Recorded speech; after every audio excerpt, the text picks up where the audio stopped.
So this is going to be my raw reaction to the Napoleon trailer, and there are a few details that are part of the Kubrick myth, and I'll get to that. But let me just focus on the trailer proper. And for the most part, it was fairly satisfying. It looks like a very good-looking film, and whatever you say about Ridley Scott, visually, Ridley Scott is always very, very powerful. So it looks amazing, and although and I actually do know this time period because I've studied, quote, the French Revolution and Rousseau. Now, Napoleon, I know a little bit less about, but of course, you have to have some general knowledge.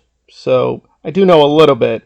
It doesn't completely line up with what I understand. Obviously, this is historical fiction. It's not going to be completely true to life and things like that. But still, it did feel a little bit off in terms of focusing so much on him as, quote, a warrior and a lover. Those elements are there, and that kind of brings in the Kubrick aspect because people might be a little bit shocked, but when Kubrick wrote his script for Napoleon, which was his big project, he actually put a lot of sex in it. Make of that what you will, but there's a lot of scenes with sex and love and romance.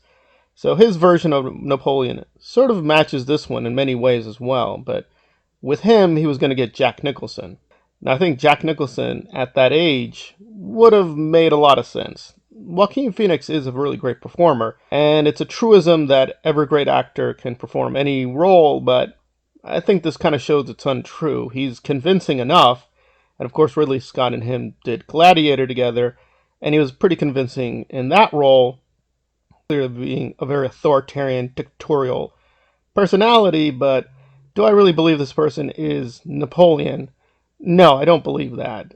Is it still an intriguing film? Yes, and I do think we should support it, but is it stacking up to some of Ridley Scott's greatest films? And there's actually a section there where they go through his other filmography, and I gotta say, this sort of seems like above average. So this will be a very great film in many ways, but will it be up there with the greatest of Ridley Scott films? I have some doubts. So it seems like we're going to be focusing on mainly Napoleon and his lover and his rise to power. I would assume we're going to get the fall from power. So we're just getting the highlights here, but obviously to be dramatically interesting, we're going to see his decline, which did eventually happen in history. So I'm a little bit mixed. I do think we should support it. It looks amazing, and I'm sure it will be a good film, but it's not really competing, I think, with Oppenheimer and sort of like these much more intriguing sort of melding of political, social, and scientific revolutions. Because the more and more I see of Oppenheimer, the more and more I'm very excited to see that. But I don't know if I see more of this that I'll be like, ah, yes, this is really, really amazing. It just feels like it'll be fine. It'll be good.